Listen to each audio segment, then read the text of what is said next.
محمدا عبده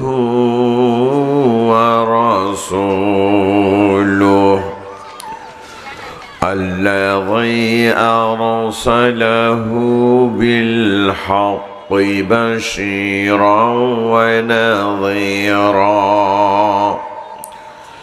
وداعيا إلى الله بإذنه وسراجا منيرا فقد قال الله تعالى في كلامه المجيد الفرقان الحميد أعوذ بالله من الشيطان الرجيم بسم الله الرحمن الرحيم وقال الرسول يا رب إن قوم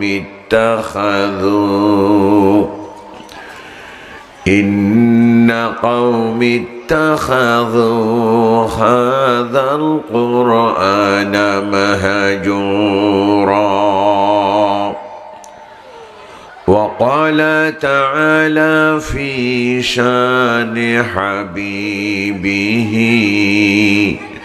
مخبرا وآمرا إن الله وملائكته يصلون على النبي يا أيها الذين آمنوا صلوا عليه وسلموا تسليما اللهم صل على سيدنا مولانا محمد وعلى آل سيدنا مولانا محمد اللهم صل على سيدنا مولانا محمد وعلى آل سيدنا مولانا محمد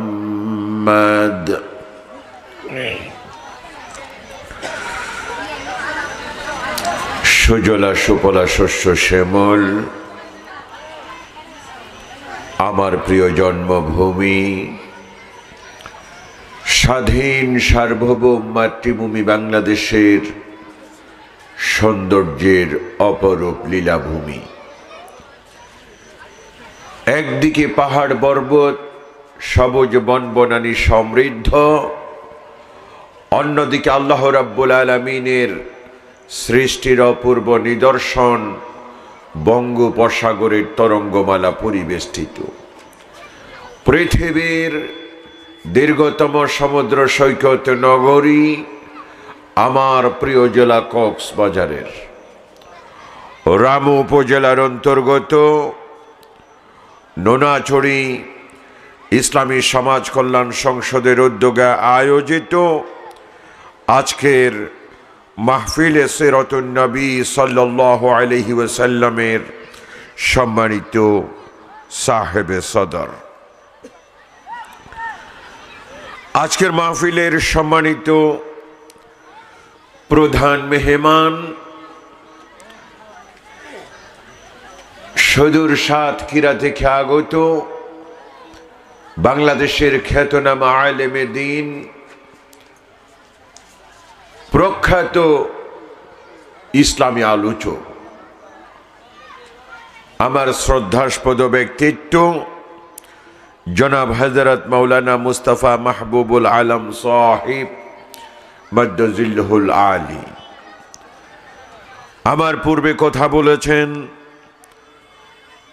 প্রখ্যাত ইসলামী চিন্তাবিদ বিশিষ্ট আলেমে দ্বীন ইলিশিয়াপাড়া জামে মসজিদের সম্মানিত খতিব জনাব হযরত মাওলানা নুরুল আমিন সাহিব আলোচনা পেশ করেছেন নোনাচড়ি কেন্দ্রীয় জামে মসজিদের সম্মানিত খতিব জনাব হযরত মাওলানা সালেম জুনাইদ সাহিব কথা বলেছেন নোনাচড়ি বটতলী জামে মসজিদের সম্মানিত খতিব জনাব হযরত মাওলানা মুমতাজুল আলম নুরি সাহিব আতালাল্লাহু উমরাহুম সকলে বলুন আমিন সহ সম্মানিত উলামায়ে কেরাম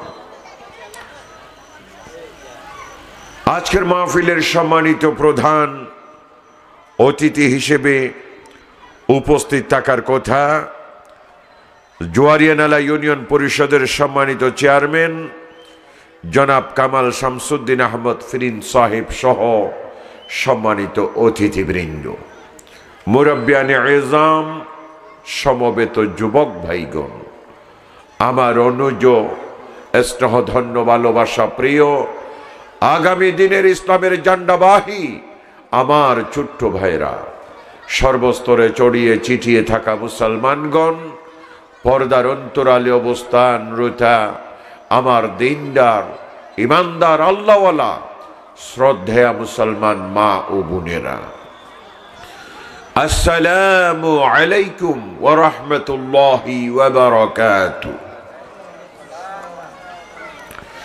আলোচনার শুরুতে বিশ্বজগতের রব আমাদের সকলের মাবুদ খালিক দুনিয়া আখিরাতের মালিক মহান আল্লাহ রাব্বুল আলামিনের দরবারে আমরা সকলেই শ্রদ্ধাবনত মস্তকে জবান খুলে একবার শুকরিয়া আদায় করি আমরা সকলে বলি আলহামদুলিল্লাহ প্রশংসা আদায় করলাম কার একটু জোরে বলেন কার যে মহান আল্লাহ তাআলার প্রশংসা আদায় করেছি সেই মহান আল্লাহ তাআলার শ্রেষ্ঠ কালাম সর্বশেষ আসমানি কিতাব কি নাম বলেন তো আল কুরআনুল কারীম আল কুরআনুল সেই কুরআনুল কারীম সেই কুরআনুল মাজিদের অন্যতম সূরা সূরাতুল ফুরকানের 30 নম্বর আয়াত আপনাদের সামনে আমি তেলাওয়াত করেছি আল্লাহ রাব্বুল আলামিন যদি তৌফিক দান করেন আল্লাহ তাআলা যদি রহমত করেন আপনারাও যদি দোয়া করেন সহযোগিতা করেন অল্প সময়ের মধ্যে গুরুত্বপূর্ণ কিছু কথা বলার জন্য চেষ্টা করব ইনশাআল্লাহ আল্লাহ রাব্বুল আলামিনের দরবারে বিনীত কণ্ঠে প্রার্থনা করি আল্লাহ তাআলা আমাদের সকলের হেদায়েতের জন্য জানার জন্য মানার জন্য বোঝার জন্য যেই কথাগুলো বলা সবচেয়ে বেশি দরকার সেই কথাগুলো যেন এই অধম গোলামের জবান থেকে আল্লাহ বের করে দেন সকলে বলুন আমিন প্রিয় মুসলমানগণ দুঃখজনক হলেও সত্য আমাদের কক্সবাজারের মানুষগুলোর ভিতরে বড় একটা ব্যারাম সৃষ্টি হয়ে গেছে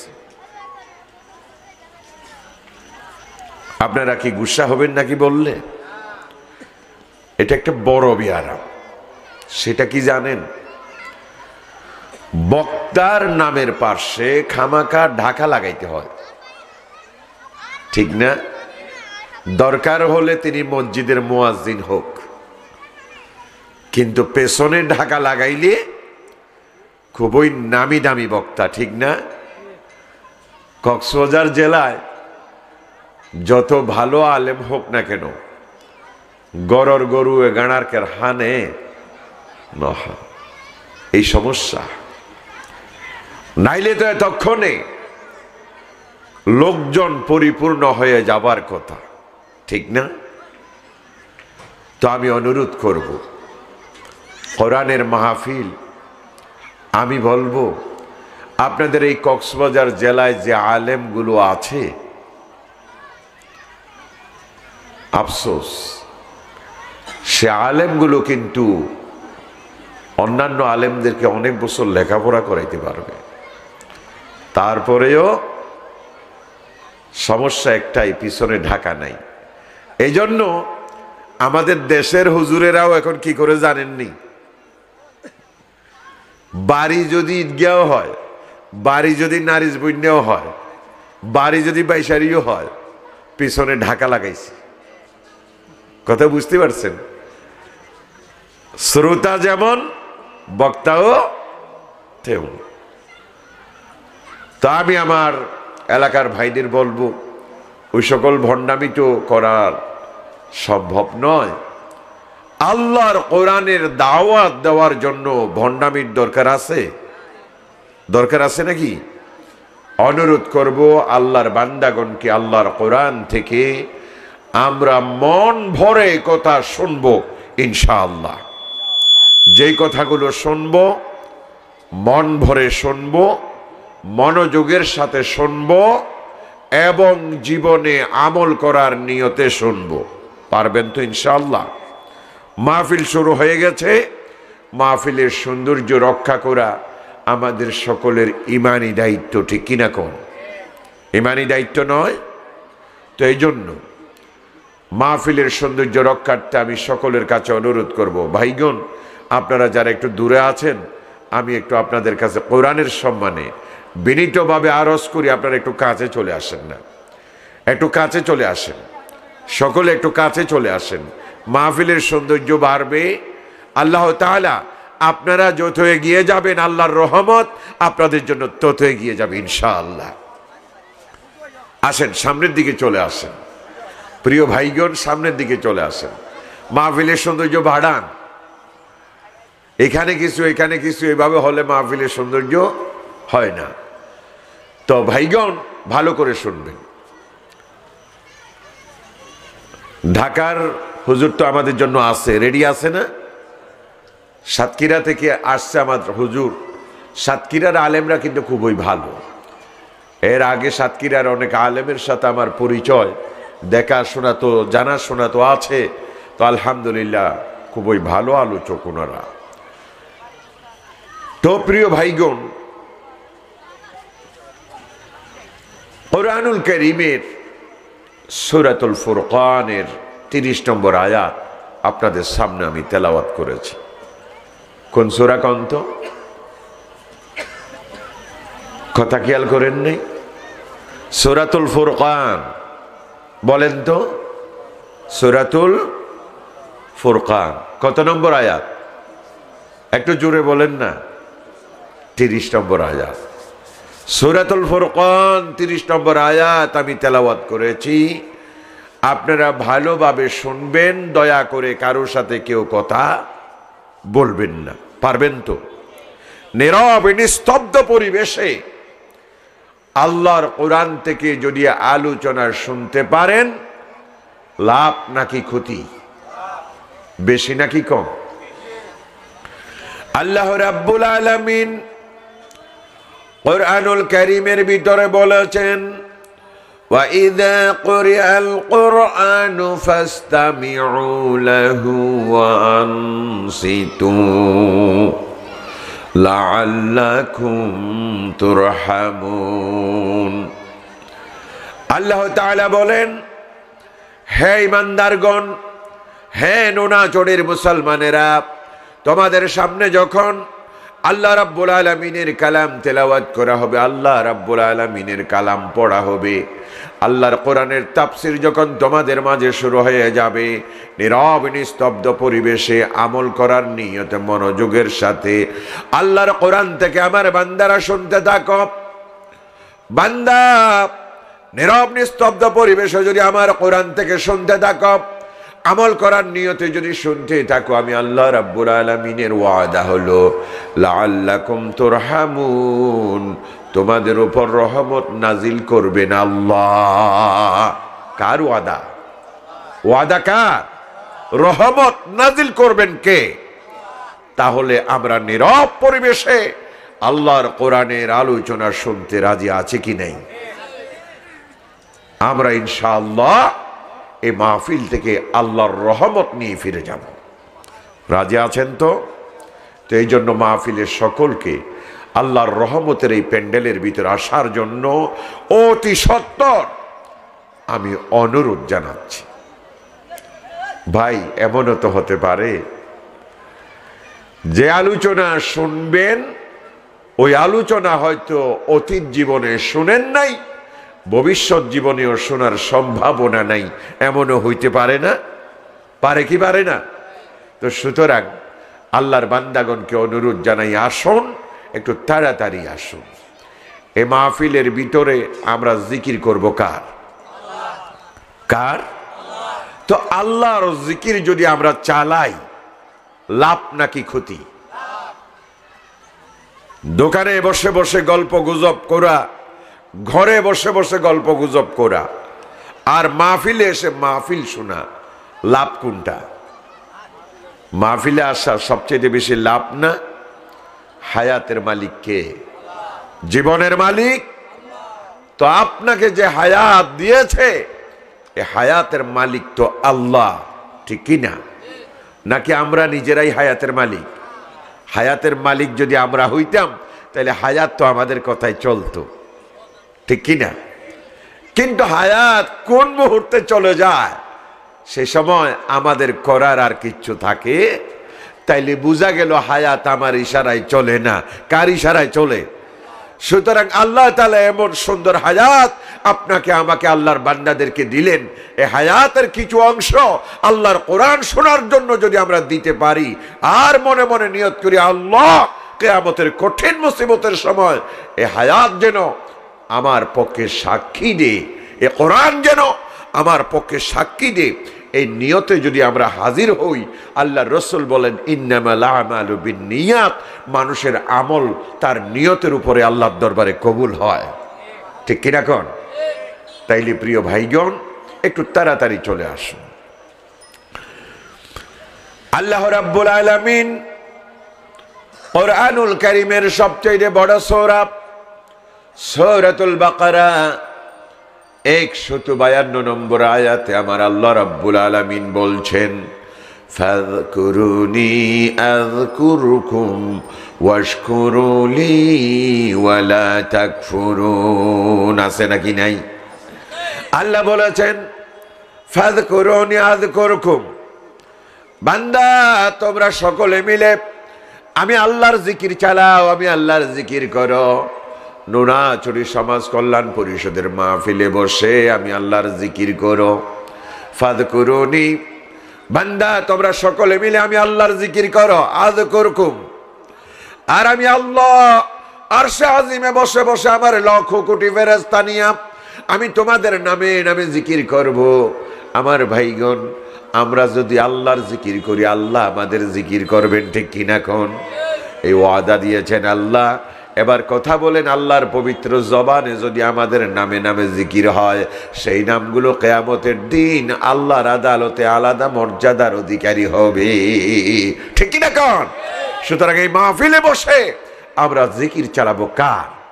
তা আল্লাহর জিকির যদি চালাই, আর আল্লাহর আরশে আজিমে বসে বসে আমাদের নামে ফেরেশতাদের নিয়ে জিকির করবেন, আর ফেরেশতাদেরকে বলবেন, আল্লাহ বলবেন, হে ফেরেশতারা তোমরা দেখো, তোমরা দেখো, তোমরাই তো বলেছিলে আমার বান্দাদেরকে সৃষ্টি না করার জন্য, ঠিক না?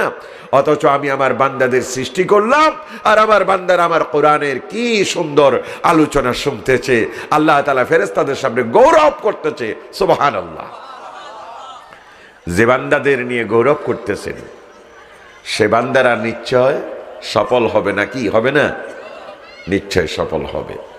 তো এই জন্য প্রিয় ভাইগণ, এ মাহফিলে তো আল্লাহর জিকির হবে, আর বাজারে বসে যেখানে গল্প গুজব করতেছেন, এখানে কি আল্লাহর জিকির আছে?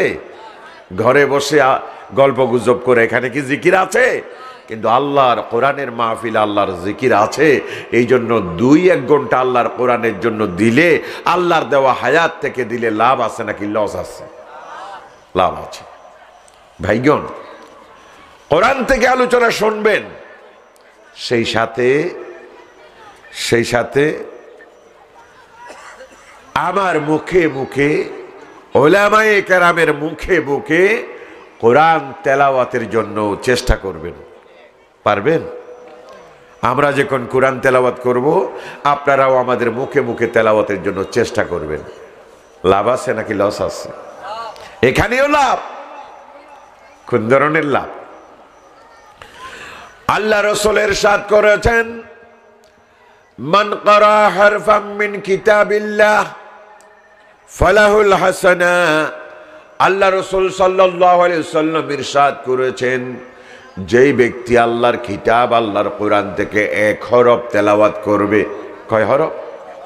শুধু 1 হরফ। আল্লাহ রাসূল বলছেন কয় হরফ?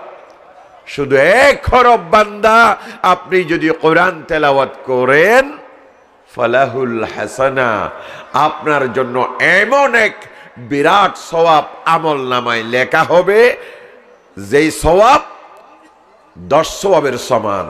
সুবহানাল্লাহ। যে সওয়াব অন্যান্য 10টি সওয়াবের সমান। তার মানে কি, 1 হরফ যদি তেলাওয়াত করেন, প্রতি হরফে 10 সওয়াব আপনাদের আমল নামায় যোগ হয়ে যাবে। সুবহানাল্লাহ। তাইলে আপনারা যে সুবহানাল্লাহ বললেন না, এটাও কোরআন শরীফে আছে নাকি নাই? এটাও আছে। আপনারা যে আলহামদুলিল্লাহ বলছেন, এটাও কোরআন শরীফে আছে নাকি নাই? তাইলে কোরআন শরীফে যদি থাকে, তাইলে এখন আল্লাহ রাসূল সাল্লাল্লাহু আলাইহি ওয়াসাল্লাম বললেন 1 হরফে কয় সওয়াব? 10 সওয়াব। এই যে আলহামদুলিল্লাহ বলেছেন, এখানে কয় হরফ? আলহামদুতে আছে 5 হরফ। আলহামদুতে কয় হরফ? 5 হরফ। এরপরে লিল্লাহি এখানে আছে 4 হরফ। এখানে কয় হরফ? 4 হরফ। মোট কয় হরফ হলো?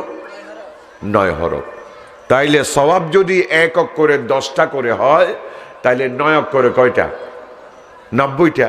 তাইলে আপনারা যে বলছেন আলহামদুলিল্লাহ, এখানে সওয়াব লেখা হলো কয়টা? 9টা।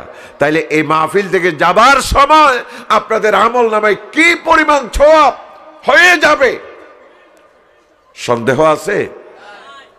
কারণ আমি যেই কথাগুলো এতক্ষণ পর্যন্ত বললাম, সব কোরআন থেকে বলেছি, হাদিস থেকে বলেছি, ঠিক না? নাকি আমার নিজের পক্ষ থেকে কোনো কথা বানাই বলছি? তাইলে এখানে লাভ আছে নাকি লস আছে? লাভ আছে। এবার প্রিয় ভাইগণ, কথার ভূমিকা শেষ, আমরা মূল আলোচনায় চলে যাব। শুনবেন তো ইনশাআল্লাহ? এবার তাইলে জবাব দেন। আমি একটি আয়াত তেলাওয়াত করেছিলাম, কোন সূরা বলেছিলাম খেয়াল আছে? সূরাতুল, বড় করে বলেন না, সূরাতুল ফুরকান। সূরাতুল, আপনারা যতই একটু সহযোগিতা করবেন, বক্তার জন্য ততই ভালো। কথা বুঝতে পারছেন? আপনারা যত জবাব দিবেন বড় আওয়াজে, বক্তার আলোচনা ততই ভালো হবে। কারণ বক্তা তখন বুঝবে যে আমার আলোচনা আমার শ্রোতারা খেস করতেছে, বুঝতেছে। কথা বুঝতে পারছেন? আচ্ছা, এবার বলেন সূরাতুল ফুরকানের কত নম্বর আয়াত? 30 নম্বর আয়াত। এবার শুরু। আমি সর্বপ্রথম সে আয়াতের অর্থটা আপনাদের সামনে বলছি, আপনারা ভালো করে বোঝার চেষ্টা করেন। وقال الرسول يا رب إن قومي اتخذوا هذا القرآن مهجورا وقال الرسول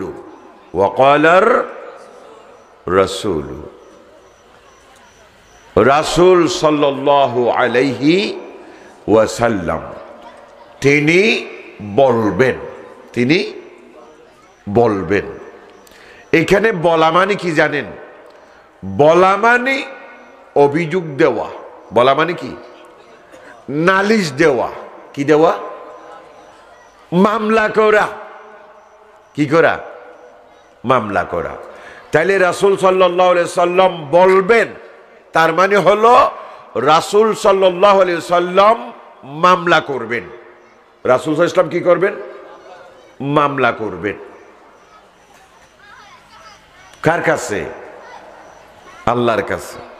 কার কাছে? আল্লাহর কাছে। ইয়া রব্বি, হে আমার রব, হে আমার পরওয়ারদিগার আল্লাহ, তোমার আদালতে আমি রাসূল মামলা করতেছি। তোমার আদালতে আমি রাসূল মামলা করতেছি। নাউযুবিল্লাহি মিন যালিক, নাউযুবিল্লাহি মিন যালিক। রাসূল যদি মামলা করেন, মামলায় যদি রাসূল বাদী হন, তাইলে আসামি লাগবে না?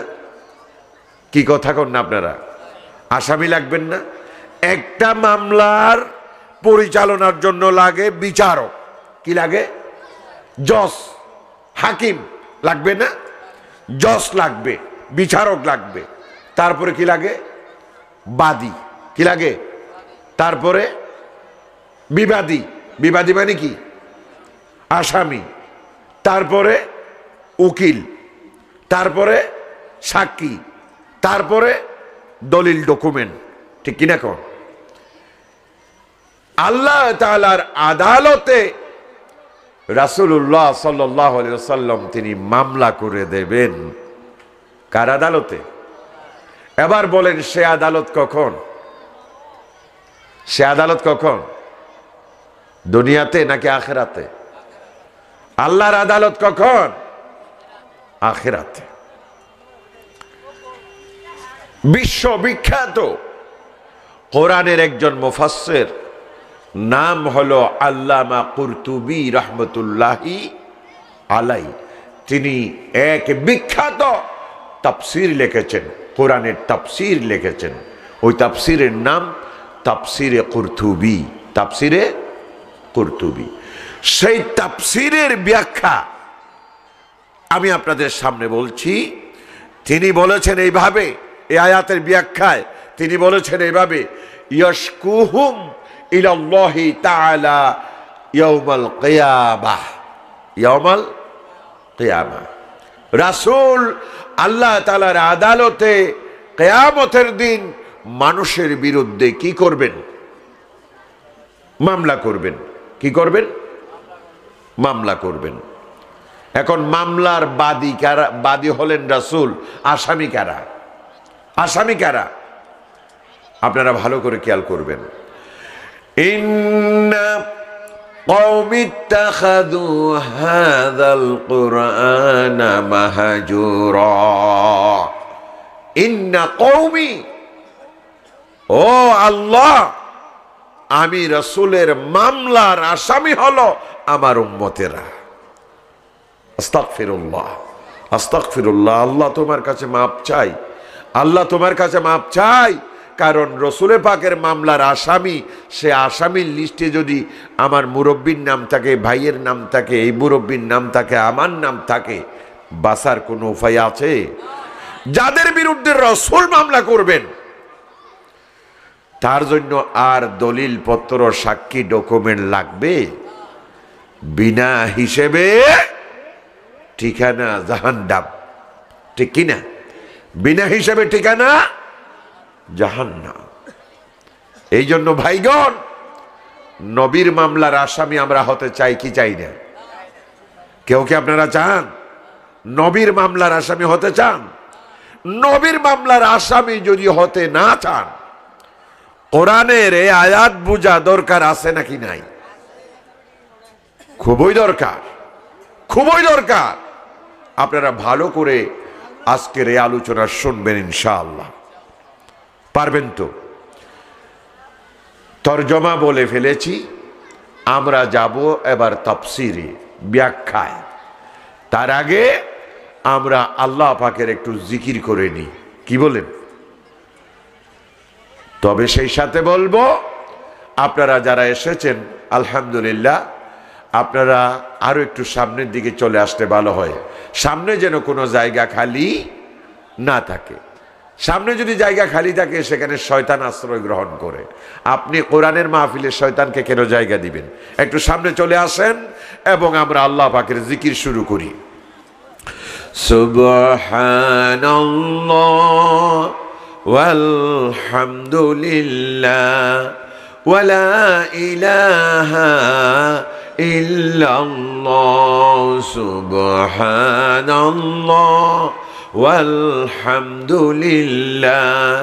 ওয়ালা ইলাহা ইল্লাল্লাহ সুবহানাল্লাহ ওয়ালহামদুলিল্লাহ ওয়ালা ইলাহা ইল্লাল্লাহু ওয়াল্লাহু আকবার। জিকির করেছি কার? আলা বিযিকিরিল্লাহি তাতমাইন্নুল কুলুব। আল্লাহ বলছেন, বান্দা তোমরা যখন আমি আল্লাহর জিকির করবা তখন তোমাদের অন্তর ঠান্ডা হয়ে যাবে। কার কথা? এখন আপনারা জিকির করেছেন, অন্তর আল্লাহ বলছেন ঠান্ডা। এই ঠান্ডা অন্তরে আল্লাহর কোরআন থেকে শুনতে হবে। কথা বোঝা গেছে? এবার আমরা চলে যাই তাফসীরের দিকে। রাসূল পাক সাল্লাল্লাহু আলাইহি সাল্লাম যে আদালতে মামলা করবেন, এতদিন আমরা শুনেছি রাসূল আল্লাহর আদালতে উম্মতের জন্য সুপারিশ করবেন, ঠিক কিনা? এতদিন উলামায়ে কেরামের ওয়াজ থেকে আমরা শুনেছি আল্লাহ রসুল আমাদের জন্য কি করবেন? সুপারিশ করে আমাদের জান্নাতে নিয়ে যাবেন, ঠিক না? কিন্তু রাসূল যে আবার উল্টা আমাদের বিরুদ্ধে মামলা করবেন, এই ওয়াজ তো কম শুনেছি, ঠিক না? সুপারিশের ওয়াজ শুনেছি, কিন্তু রাসূল যে আবার তার উম্মতের বিরুদ্ধে মামলা করবেন, এই ওয়াজ তো কম শুনেছি। কিন্তু এই কথা বলেছেন স্বয়ং আল্লাহ নিজে। আল্লাহ নিজেই। যারা পড়তে পারেন, যাদের বাংলা অনুবাদওয়ালা কোরআন শরীফ আছে, আপনারা আজকে গিয়া, আজকে রাতে অথবা আগামীকাল সকালবেলা ফজরের নামাজের পরে কোরআনের সূরা ফুরকান খুলবেন। সূরা ফুরকানে গিয়া 30 নম্বর আয়াত ধরবেন। এই আয়াতের অর্থ নিজের চোখে দেখবেন, পড়বেন। আমার এই আলোচনা পাওয়া যায় কিনা সেটা দেখবেন ইনশাআল্লাহ। পারবেন তো ইনশাআল্লাহ? আমার ভাইগণ, এবার আসেন, স্বয়ং আল্লাহ বলেছেন মামলা করবেন কে? রাসূল। মামলা করবেন কে? কার আদালতে? আল্লাহর আদালতে। আল্লাহর এই আদালত বসবে কখন? হাসরের ময়দানে। হাসরের ময়দানে। আমার ভাইগণ, এই দুনিয়া একদিন ফানা হয়ে যাবে, এই দুনিয়া একদিন ধ্বংস হয়ে যাবে, এই দুনিয়ায় কেউ থাকবে না। আমরা মানুষ থাকব না, পশু পক্ষী থাকবে না, জিনেরা থাকবে না, ফেরেশতারাও থাকবে না। এমনকি যেই ফেরেশতা আমাদের জান কবজ করে সেই ফেরেশতার নাম কি? কথা কন না? মালাকুল মউত হযরত আজরাইল আলাইহিস সালাম। সে আজরাইলও থাকবে না। আল্লাহু আকবার! সে আজরাইলও থাকবে না। আল্লাহ রাব্বুল আলামিন সূরাতুর রহমানে স্পষ্ট করে বলেছেন, লিমানিল মুলকু কুল্লু মান আলাইহা ফানিয়া ওয়া ইয়াবকা ওয়াজহু রাব্বিকা যুল জালালি ওয়াল ইকরাম। আল্লাহ বললেন, কুল্লু মান আলাইহা ফান, এই পৃথিবীর উপরে যা কিছু আছে, এই বিশ্ব জগতে আমি আল্লাহ যা কিছু তৈরি করেছি সবগুলো ফানা হয়ে যাবে, ধ্বংস হয়ে যাবে, কেউ থাকবে না। ওয়া ইয়াবকা ওয়াজহু রাব্বিকা যুল জালালি ওয়াল ইকরাম, কিন্তু গোটা বিশ্ব জগতে শুধুমাত্র বেঁচে থাকবেন একমাত্র একজন, তার নাম কি? আল্লাহ সুবহানাহু ওয়া তাআলা। তিনি ছাড়া আর কেউ থাকবেন না। সেদিন আল্লাহ তাআলা তার কুদরতের জবান দিয়ে ডাক দিয়ে বলবেন। সূরাতুল গাফির 16 নম্বর আয়াত, আল্লাহ রাব্বুল আলামিন ইরশাদ করেছেন, লিমানিল মুলকুল ইয়াউম। আল্লাহ ডাক দিয়ে বলবে, হে দুনিয়ার জালেমেরা তোমরা কোথায়? যাদের অর্ডারে আলেম ওলামার মুখে গুলি চালিয়েছ, যাদের অর্ডারে আলেম ওলামাদেরকে জেলখানার ভিতরে পচাই পচাই মেরেছ, যাদের ক্ষমতার দাপটে মানুষ ভয় পেয়েছে, ও দুনিয়ার নেতারা তোমরা কোথায়? তোমরা কোথায়? সুপ্রিম কোর্টের প্রধান বিচারপতি, তোমার রায়ে কত আলেমের ফাঁসি হয়ে গেছে, ঠিক কি এখন? এই প্রধান বিচারপতি তুই কোথায় আছস? এ প্রধান বিচারপতি জবাব দে, লিমানিল মুলকুল ইয়াউম। আজকের এই দিনের মালিক কে? এই দিন কার ইশারায় চলবে? এই আদালতের মালিক কে হবে? আদালতে বিচার করবেন কে? এই কথা বলে আল্লাহ রাব্বুল আলামিন ডাক দিবেন, লিমানিল মুলকুল ইয়াউম। আজকের এই দিনের মালিক কে? কেউ জবাব দিবে না। থর থর থর থর কাঁপতে থাকবে। আল্লাহু আকবার, সব কাঁপতে থাকবে। আবু জেহেলের মতো জালেম যারা ছিল, নামরুদের মতো, ফেরাউনের মতো, সাদ্দাদের মতো, কারুনের মতো যেই জালেমগুলো পৃথিবীতে ছিল, ইয়াজিদের মতো যেই জালেমগুলো পৃথিবীতে ছিল, আর তাদের দালাল যারা পৃথিবীতে বর্তমানে আছে নাকি নাই, এদের বুক থর থর করে কাঁপবে। এরা তখন বলবে, এই পরকালে এমন ভাবে আমাদের আসতে হবে সেটা আমরা জানতাম না, বা জানলেও আলেম ওলামা বললেও আমরা তেমন গুরুত্ব দিই নাই, বিশ্বাস করি নাই। উল্টা আলেম ওলামাদের মেরেছি, আলেম ওলামা আমাদের বোঝানোর চেষ্টা করেছে, আর আলেম ওলামাদের কথা না বুঝে বরং আমরা তাদের নামে মামলা মোকদ্দমা করেছি, জেলখানায় বছরের পর বছর তাদেরকে রেখেছি, আর আমরা আমাদের ক্ষমতা দিয়া, আমাদের কলমের গুথা দিয়া তাদেরকে আমরা ফাঁসির কাস্টে ঝুলিয়েছি, নানাভাবে নির্যাতন করেছি। কিন্তু আজ কিয়ামতের এই ভয়াবহ দিনে আমাদেরকে এত অসহায় অবস্থায় উঠতে হবে সেটা তো আমরা কখনো খেয়াল করিনি। আল্লাহ যখন ডাক দেবেন, লিমানিল মুলকুল ইয়াউম, এ জালিমেরা বলো, এ পৃথিবীর ক্ষমতাধর জালেম, তোমরা বলো আজ এই দিনের মালিক কে? কেউ জবাব দিতে পারবে না। এবার আল্লাহ রাব্বুল আলামিন নিজেই জবাব দিচ্ছেন, লিল্লাহিল ওয়াহিদিল কাহ্হার। আল্লাহু আকবার। আল্লাহ তাআলা নিজে জবাব দিচ্ছেন, লিল্লাহিল ওয়াহিদিল কাহ্হার। এ জালেমেরা শুনে নাও, আজ যিনি এই বিচারের দিনের মালিক, যার আদালতে বিচার করা হবে, তিনি হবেন একমাত্র মহাপরাক্রমশালী, শক্তিশালী, মহান আল্লাহ। আল্লাহর সামনে আজ কেউ বিচার করতে পারবে না। দুনিয়ায় যারা অন্যায় করেছিল, বিচার করেছিলে, কলমের গুতায় মানুষের ফাঁসি দিয়েছিলে, ও জালেমেরা জেনে নাও, আজ আল্লাহর আদালতে শুধুমাত্র বিচার করবেন আল্লাহ। আল্লাহু আকবার। বাংলাদেশের সুপ্রিম কোর্টের বিচারপতি আল্লাহর আদালতে কেরানি টেরানি হইতে পারবেনি, ফিয়ন হইতে পারবেনি। কেরানি হওয়া দূরের কথা, ফিয়ন হওয়া দূরের কথা, সবচাইতে বড় আসামি হবে তারা, ঠিক কিনা? এই দুনিয়ায় যেমন ইচ্ছা তেমন করেছ, বিচারপতির পদ পেয়েছ, আর বিচারপতির পদ পাওয়ার পরে যারে যেমন ইচ্ছা তেমন বিচার করেছ। আমার কোরআনের আলেম ওলামা পেয়েছ, যেমন ইচ্ছা তেমন বিচার করেছ। জালেমের দল, আজ আমি আল্লাহর সামনে কি করবা, এবার কর। আল্লাহ তাআলা ডাক দিয়ে বলবেন। ঠিক ওই সময় আল্লাহর আদালতে বিচার যখন শুরু হয়ে যাবে, বিচারের জন্য তো বাদী লাগবে, বাদী লাগবে না? আল্লাহ তাআলা রাসূলকে বলবেন, রাসূল ও আমার হাবিব মুহাম্মদ ও রাসূল, আমি আল্লাহ অর্ডার দিলাম তুমি বাদী, আজ আমি আল্লাহর আদালতে তোমাকে বাদী বানানো হলো। সুবহানাল্লাহ, তোমাকে বাদী বানানো হলো। তুমি বলো কারা কারা তোমার সাথে নাফরমানি করেছে, বেয়াদবি করেছে, কোরআনের সাথে নাফরমানি করেছে, বেয়াদবি করেছে।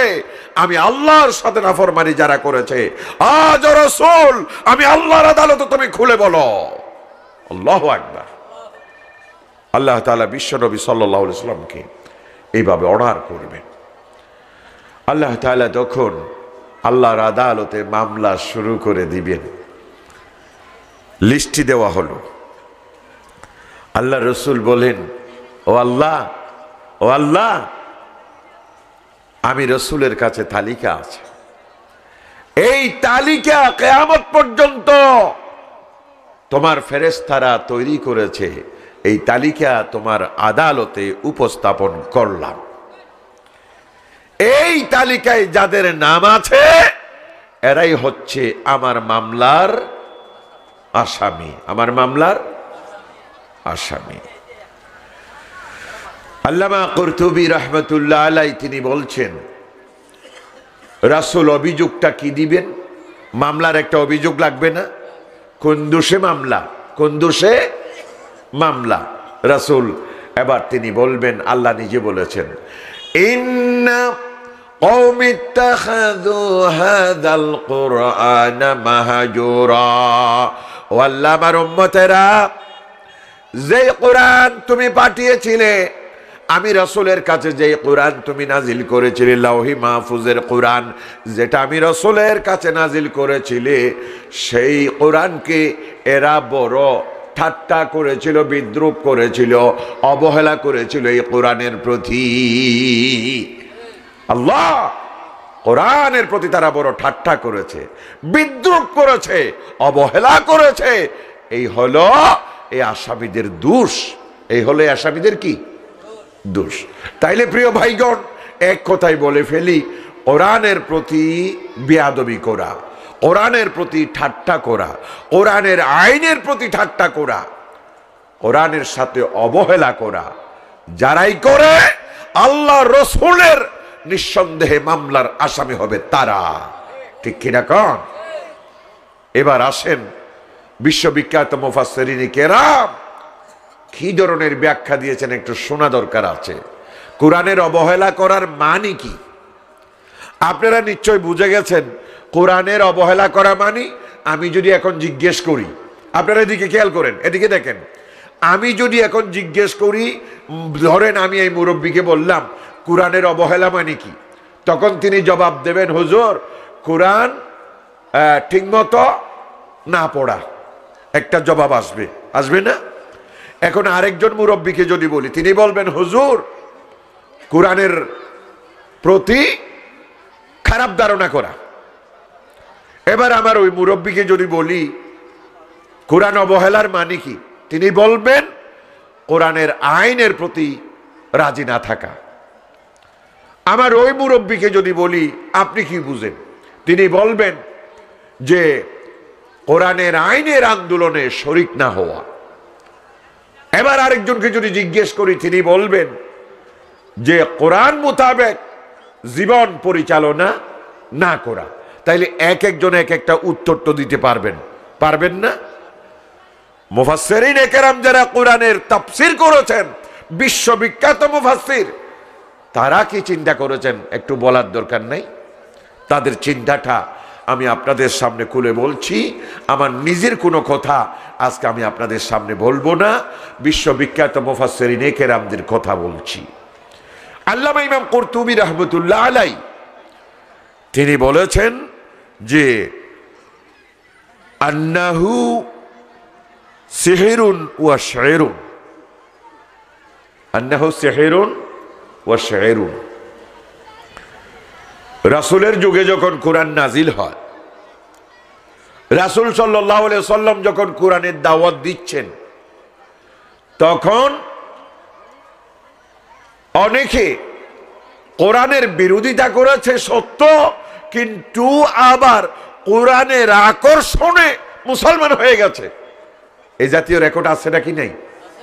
কোরআনের আকর্ষণে কি হয়ে গেছে? মুসলমান হয়ে গেছে। লা ইলাহা ইল্লাল্লাহ, আজ ইহুদি খ্রিস্টানের মতো হয়ে যাচ্ছে।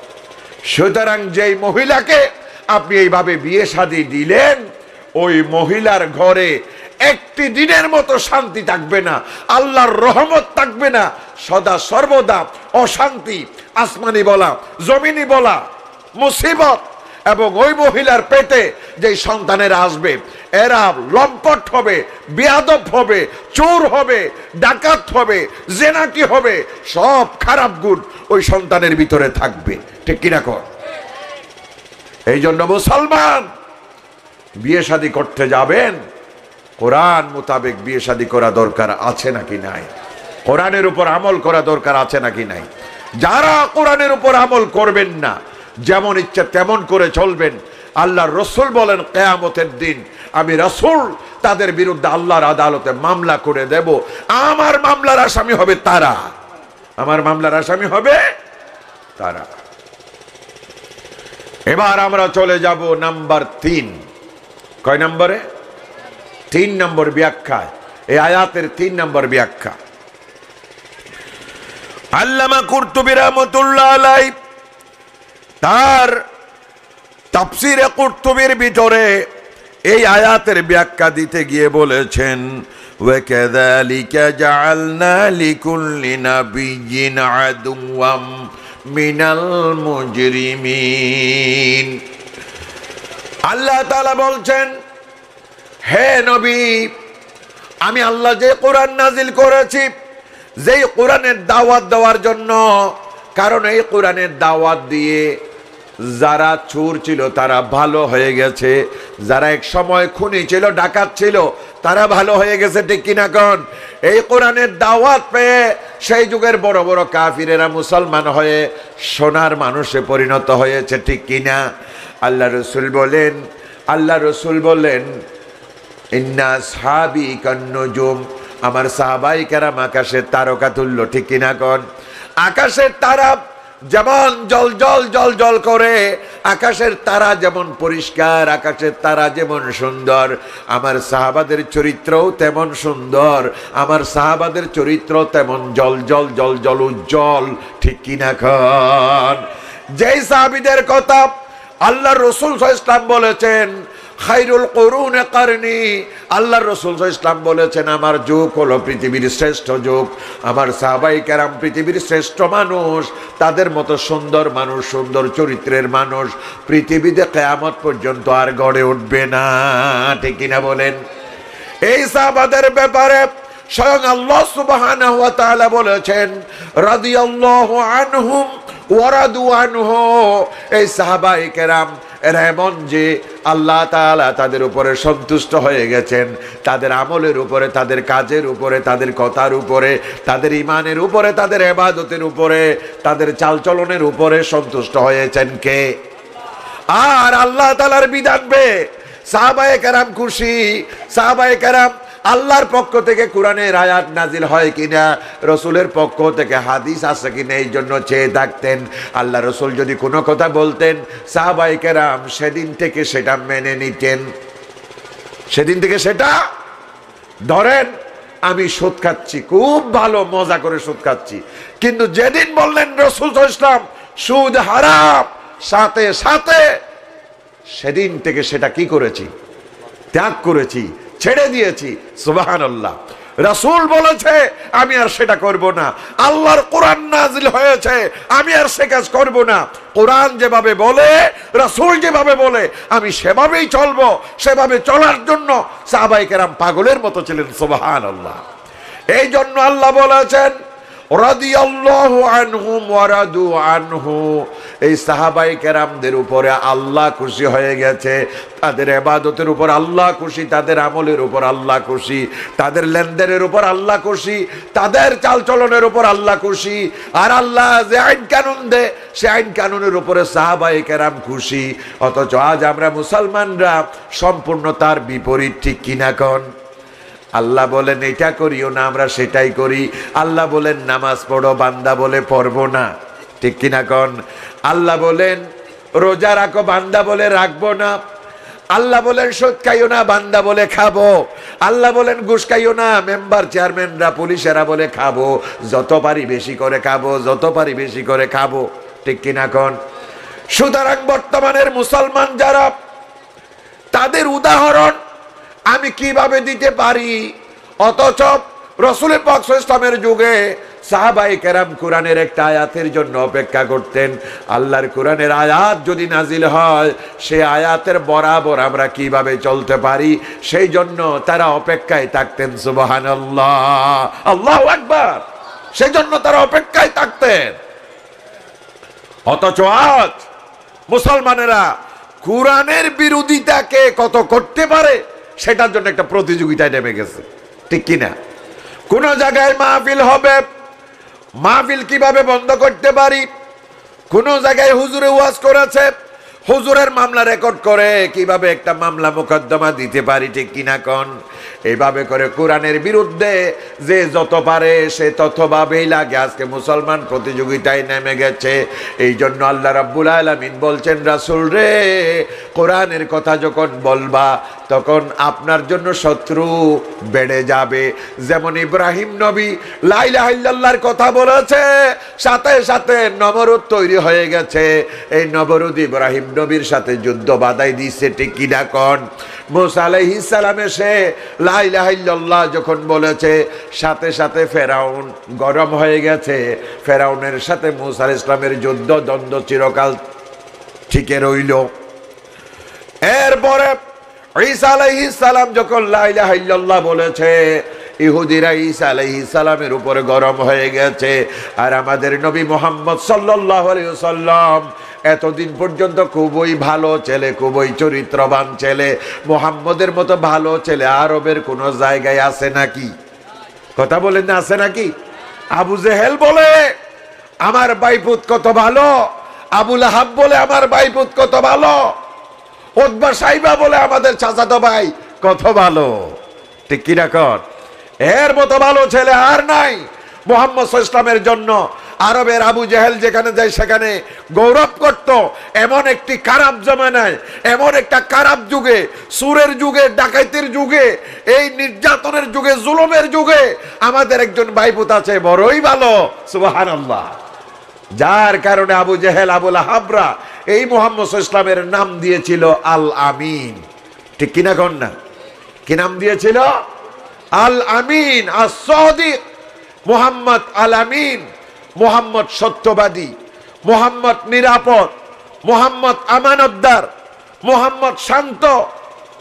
যা বলার দরকার সব বলেছে, ঠিক কিনা? কিন্তু যখন ওই মুহাম্মদুর রাসূলুল্লাহ সাল্লাল্লাহু আলাইহি সাল্লামের উপরে কোরআন নাজিল হয়েছে, ওয়ানদির আশিরাতাকাল আকরাবিন, আল্লাহ তাআলা বলে দিয়েছেন, ও মুহাম্মদ, তোমার নিকটবর্তী যারা আছে, তোমার প্রতিবেশী যারা আছে, তোমার গোষ্ঠী বেরাদত যারা আছে, কুরাইশের যে নেতারা আছে, আবু জেহেল, আবু লাহাবরা আছে, তুমি তাদের কাছে যাও, লা ইলাহা ইল্লাল্লাহর দাওয়াত দাও, কোরআনের দাওয়াত দাও। আল্লাহর নবী সাল্লাল্লাহু আলাইহি ওয়াসাল্লাম আল্লাহর নির্দেশ পাওয়ার পরে পাহাড়ের কিনারে গেলেন, আর আল্লাহর নবী ডাক দিলেন, হে মক্কার মানুষেরা, আমার আত্মীয় স্বজনেরা, হে কুরাইশের নেতারা, তোমরা একটু এদিকে আসো।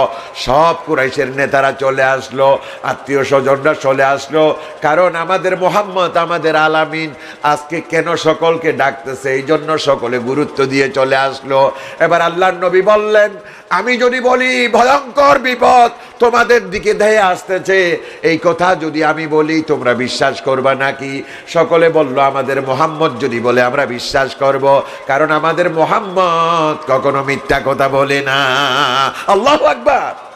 আমাদের মুহাম্মদ সারা জীবনে মিথ্যা কথা বলে নাই। আমাদের মোহাম্মদ খুবই ভালো, আমাদের মোহাম্মদ সত্যবাদী। সুতরাং আমাদের মোহাম্মদ যদি বলে যেটাই বলবে আমরা সেটাই বিশ্বাস করব, আমরা সেটাই মেনে নেব। বলল আত্মীয় স্বজনেরা, আবু জেহেল, আবু লাহাবরা। এবার আল্লাহর নবী বললেন, তাইলে তোমরা বলো কুলু লা ইলাহা ইল্লাল্লাহ তুফলিহুন। বললেন, এ আমার আত্মীয় স্বজনরা, তাইলে তোমরা একটা কথা স্বীকার করো, লা ইলাহা ইল্লাল্লাহ। লা ইলাহা ইল্লাল্লাহ এর ভিতরে এমন কি আছে যেটা পড়ার আগে আমি ছিলাম কাফের, পড়া মাত্র আমি হয়ে গেলাম মুসলমান? ঠিক কিনা কোন? যেটা পড়ার আগে আমার ভাই ছিল জাহান্নামী, আর যখন তিনি বুঝে শুনে কোন আলেমের কাছে এসে বললেন, হুজুর আমাকে কালেমা পড়াই দেন, হুজুর বললেন, তাইলে পড়ো লা ইলাহা ইল্লাল্লাহু মুহাম্মাদুর রাসূলুল্লাহ। বলো, আল্লাহ ছাড়া কোনো মাবুদ নাই, আল্লাহ ছাড়া কোনো ইলাহ নাই, আল্লাহ ছাড়া কোনো সৃষ্টিকর্তা নাই, জীবনদাতা নাই, মরণদাতা নাই, রিজিক দাতা নাই, আইনদাতা নাই। আইন মানবো আল্লাহর, আল্লাহ ছাড়া আর কারো আইন মানবো না, আল্লাহ ছাড়া আর কারো সংবিধান মানবো না। সৃষ্টিকর্তা হিসেবে আল্লাহ ছাড়া আর কাউকে মানবো না। আল্লাহ আমার রিজিক দাতা, রিজিকের জন্য কারো দুয়ারে দুয়ারে ঘুরবো না। আল্লাহ রাব্বুল আলামিন তিনি আমার রিজিক দাতা। সুতরাং রিজিক যদি চাইতে হয় আল্লাহর কাছে চাইবো, হায়াত যদি চাইতে হয় কার কাছে চাইবো বলেন? লা ইলাহা ইল্লাল্লাহ, লা ইলাহা ইল্লাল্লাহ, লা ইলাহা ইল্লাল্লাহ, লা ইলাহা ইল্লাল্লাহ, লা ইলাহা ইল্লাল্লাহ, লা ইলাহা ইল্লাল্লাহু মুহাম্মাদুর রাসূলুল্লাহ। আমার ভাইগণ কথা বলেন, লা ইলাহা ইল্লাল্লাহর মানে কি? লা ইলাহা ইল্লাল্লাহর মানে হলো যেই কালিমা পরে আমরা মুসলমান দাবি করতেছি, এই কালিমার মানেও বুঝি না, শুধু বলি মুসলমান। ঠিক কিনা কোন? শুধু বলি মুসলমান, আমি মুসলমান, আমি মুসলমান, অথচ যেই কালিমা পড়েছি এই কালিমার সাথে আমার জীবনের কোনো মিল আমার ভিতরে নাই। ঠিক কিনা কোন? লা ইলাহা ইল্লাল্লাহ মানে কি? লা ইলাহা ইল্লাল্লাহ মানে সৃষ্টিকর্তা আল্লাহ বাদে আর কেউ নাই। ঠিক কিনা কোন? সৃষ্টি করার মালিক আল্লাহ, সন্তান দিবে আল্লাহ। আল্লাহ যদি সন্তান না দেয় পৃথিবীর কারো ক্ষমতা নাই সন্তান দেবার। ঠিক কিনা কোন? কিন্তু এখন আমরা সন্তানের জন্য ফেরান ফকিরের দরগায় যাই, সন্তানের জন্য ডোলা ফকিরের মাজারে যাই, সন্তানের জন্য শাহমুরাবাদের গজাল মাছের আদার খাওয়াইতে যাই। সিলেটে দেখলাম, আমি শিক্ষা সফরে গেছি, ওখানে এক মা এইভাবে পেটের ভিতরে একবার দেওয়ালে ঘষে, আরেকবার পেটে ঘষে, একবার দেওয়ালে ঘষে, আরেকবার পেটে ঘষে। আমি মুনাজাত করছিলাম, দেখে আমার মুনাজাত বন্ধ হয়ে যাবার অবস্থা। আমি মনে মনে হাসতেছি, এই মহিলা এটা কি করে? আমি অনেকক্ষণ দাঁড়াই থাকলাম, মহিলা অনেকক্ষণ ঘষাঘষি করেছে। এরপর আমি মহিলার কাছে গিয়ে সালাম দিলাম, মা আপনি কি মুসলমান? মহিলা বললেন, হ্যাঁ আমি মুসলমান। তাইলে আপনি যেটা করলেন এটা কি? মহিলা বললেন, বাবা সংসার করতেছি আমার স্বামীর সাথে আজ 15 বছর, কিন্তু এখনো আমার পেটে কোনো সন্তান আল্লাহ দেয় নাই। বাবা এবার বাবা শাহজালালের মাজারে আইলাম, তার মাজারের দেওয়াল ধরে পেটে এইভাবে ঘষা দিলাম, বাবা শাহজালাল আমার পেটে কোনো সন্তান দিতে পারে কিনা দেখতেছি। নাউজুবিল্লাহি মিন যালিক। ঈমান কি আছে? ঈমান কি আছে?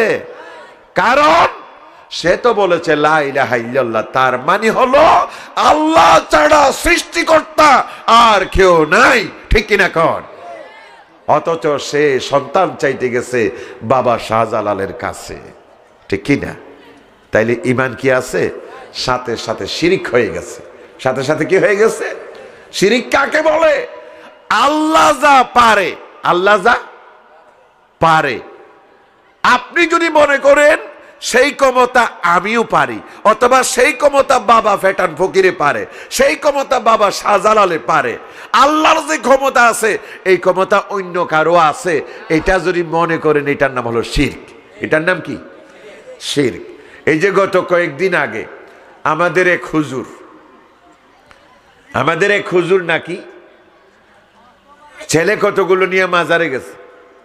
আপনারা ফেসবুক যারা ব্যবহার করেন তারা নিশ্চয় দেখছেন, বাবা তোমার দরবারে ছেলেগুলো আইছে, তুমি ছেলেগুলোর পরীক্ষায় পাশ করাই দিও। ওই মৃত ব্যক্তির কবরে বলে, বাবা ছেলেগুলো পরীক্ষার্থী, ছেলেগুলো তোমার দরবারে আইছে, তুমি ছেলেগুলোর কি করাই দিও? পাশ করাই দিও। হাইরে মৌলানা, হাইরে মৌলানা, আস্তাগফিরুল্লাহ, আস্তাগফিরুল্লাহ। এই জাতের মুশরিক মাওলানাও আমার দেশে আছে, ঠিক কিনা কন? আর জনগণের ইসলাম সম্পর্কে কোনো জ্ঞান না থাকার কারণে জনগণ ওই সমস্ত ভণ্ড আলেম উলামাদেরকে দাওয়াত দিয়ে মাহফিলও করায়, ঠিক কিনা? আফসোস, আজ কত ভণ্ডামির তলে আমরা পড়ে গেলাম। রিজিকের মালিক কে? রিজিক দিতে পারেন কে? আপনারা মুখে বললেন আল্লাহ, কিন্তু বাস্তবে তো নাই, বাস্তবে তো নাই। মুসের বাম্পার বিরাট, দাড়ি টাড়ি নাই, চেহারা চেহারা মতখুরের মতো, সে নাকি নেতা। সে কি নেতা? তার পিছনে পিছনে দৌড়ে এক 5 ওয়াক্ত নামাজি মানুষ। 5 ওয়াক্ত আজ কেউ দেখা যায়, কাল কেউ দেখা যায়, পরশু দেখা যায়। তারে ডেকে জিজ্ঞেস করা হলো, ভাই আপনি তো 5 ওয়াক্ত নামাজি মানুষ, আর এই যে বেড়ার পিছনে আপনি দৌড়েন এই তো বড় মদকুর, গাজাকুর, মুসের বাম্পার তো এত বড়, ঠিক আছে না? তো মদকুরের পিছনে আপনি নামাজি মানুষ, আপনার কাম কি? আপনি দিন তার পিছনে কি? বলে যে হ্যাঁ কে মৌলানা সাহেব কিছু বুঝেন না, আপনারা দুনিয়াদারি বুঝেন না। তো আপনি কি বুঝেন কন তো? আমার ছেলে একটা এমএ পাস করছে, এখনো কোনো চাকরি বাকরি নাই, নেতার পিছনে পিছনে দৌড়ে যদি আমার ছেলেটার একটা চাকরি পাইয়া দিতে পারি তাইলে রিজিকের ব্যবস্থা তো হয়ে যায়, ঠিক কিনা কো?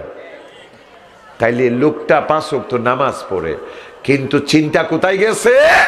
রিজিকের মালিক এখন আল্লাহ নয়, রিজিকের মালিক ওই মদখুরা নেতা, ঠিক কিনা কোন? এগুলোর নাম হচ্ছে শিরক। এগুলোর নাম কি? শিরক। সুতরাং এই কলিমার কথা যখন বলা হবে, মদখুরা কিন্তু পছন্দ করবে না, ঠিক কিনা? বাবাজানওয়ালারা পছন্দ করবে না। যখন বলা হবে লা ইলাহা ইল্লাল্লাহ, এর অর্থ হলো লা হাকিমা ইল্লাল্লাহ, আল্লাহ ছাড়া কোনো হাকিম নাই, আল্লাহ ছাড়া কোনো আইনদাতা নাই। আইন যদি মানতে হয় আইন মানবো আল্লাহর, দুনিয়ার কারো আইন আমরা মানতে রাজি নই, ঠিক কিনা কন? এই কথা যখন বলবে তখন দুনিয়াতে কোরআন বাদ দিয়ে যারা আইন চালায় তাদের মাথা খারাপ হয়ে যাবে, ঠিক কিনা? এই বেড়া এই তো জঙ্গি, এই তো সন্ত্রাসী, ঠিক কিনা? আমার ভাইগণ, এইভাবে করে কালিমা এমন একটা জিনিস, বাতিলের জন্য আতঙ্ক এই কালিমা। বিশ্বনবী সাল্লাল্লাহু আলাইহি ওয়াসাল্লাম যখন বললেন কুলু লা ইলাহা ইল্লাল্লাহ তুফলিহুন, হে আরবের মানুষেরা, আমার কথা যদি তোমরা বিশ্বাস করো, আমার কথা যদি মানো, আমি মুহাম্মদের উপরে আল্লাহ রাব্বুল আলামিনের কোরআন নাজিল হয়েছে, কিতাব নাজিল হয়েছে, সেই কিতাবের মাধ্যমে তোমাদেরকে কোরআনের দাওয়াত দেওয়ার জন্য বলা হয়েছে। আর কোরআনের মূল দাওয়াত হলো লা ইলাহা ইল্লাল্লাহ, আল্লাহ ছাড়া কোনো বিচারপতি নেই, আল্লাহ ছাড়া কোনো বিচারক নাই, আল্লাহ ছাড়া কোনো আইনদাতা নাই, বিধানদাতা নাই, আল্লাহ ছাড়া কোনো সৃষ্টিকর্তা নাই, রিজিক দাতা নাই, হায়াত দাতা নাই, মউত দাতা নাই। সুতরাং সেটা যদি তোমরা স্বীকার করে নাও, তুফলিহুন, রাসূল সাল্লাল্লাহু আলাইহি ওয়াসাল্লাম বললেন দুনিয়াতেও তোমরা সফল, আখিরাতেও তোমরা সফল। আল্লাহু আকবার। সাথে সাথে আবু লাহাব, নিজের চাচা আবু লাহাব বলল, হাইরে মুহাম্মদ, হাইরে মুহাম্মদ, তুই তো বড় বরবাদ, তুই তো বড় বরবাদ। হাইরে মোহাম্মদ, এত আদর দয়া করে তোর বাপ ছিল না, তোর মার গর্ভে থাকতে তোর বাপ মারা গেছে বলে আমরা সাজেরা যারা ছিলাম তোরে কোলে কাঁধে করে এত আদর করে মানুষ করলাম। তুই ছেলে ভালো ছিলি বলে এত আদর করলাম, তোরে আলামিন আসাদিক ফাদিও দিলাম। আজ এই বয়সে এসে মোহাম্মদ আমাদেরকে ওই মুসার লা ইলাহা ইল্লাল্লাহ, ইব্রাহিমের লা ইলাহা ইল্লাল্লাহ, ঈসার লা ইলাহা ইল্লাল্লাহ সেটা শেষ পর্যন্ত তুমি মোহাম্মদের মুখে চলে আইলো। শেষ ধ্বংস, ধ্বংস।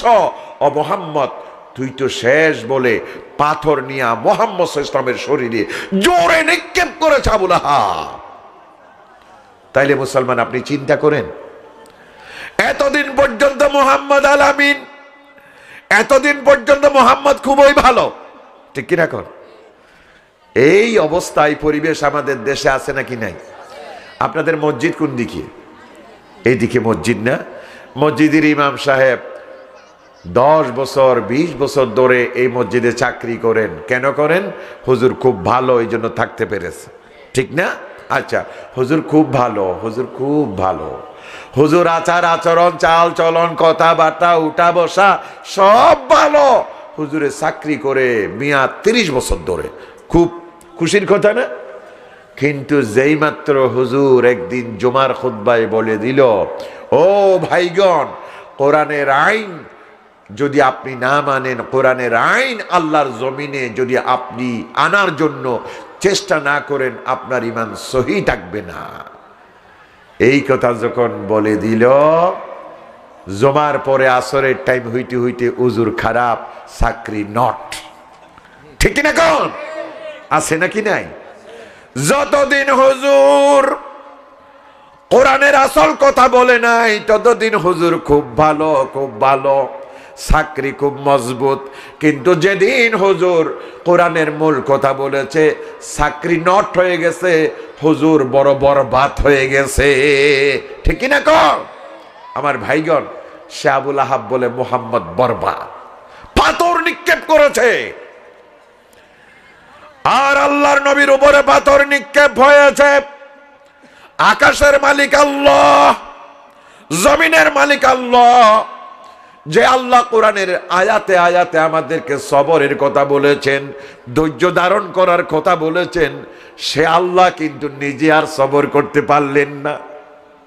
সে আল্লাহ, যে আল্লাহ আমাদেরকে সবর করতে বলেন, সে আল্লাহ কিন্তু আর সবর করতে পারেন নাই। আল্লাহ মুহূর্তের মাঝে সাথে সাথে ডাক দিয়েছেন, ও জিবরাইল, ও জিবরাইল তুমি কোথায়? ও জিবরাইল আমার মুহাম্মদের কাছে যাও, আর আমি আল্লাহর তরফ থেকে লানতের কবর নিয়ে কোরআনের সূরা নাজিল করে দাও, যে সূরার নাম হচ্ছে সূরা লাহাব। সূরা লাহাব। তাব্বাত ইয়াদা আবি লাহাব ওয়া তাব। আপনারা পড়েছেন কিনা? আল্লাহ তাআলা বলে দিলেন, আবু লাহাব রে, আমার হাবিবের গায়ে আঘাত করেছ, আমার হাবিবের গায়ে পাথর মেরেছ। আবু লাহাব, আরশের মালিক আমি আল্লাহ, সবর করতে পারলাম না। আমি আল্লাহ সবরের কথা বলেছি, আমার বান্দাদেরকে বারবার সবরের কথা বলেছি, কিন্তু আমার হাবিবের উপরে যখন আক্রমণ করে দিয়েছ, আমি আল্লাহ সেই সবরের কথা ভুলে গেলাম, আমি আল্লাহ সবর করলাম না। আবু লাহাব, তোমার 2 হাত ধ্বংস হয়ে যাক। তাব্বাত ইয়াদা আবি লাহাব, তাব্বাত ইয়াদা ওয়া তাব্বা। আল্লাহ বললেন, আবু লাহাব তোর 2 হাত ধ্বংস হয়ে যাক। সাথে সাথে ধ্বংস হয়ে গেল।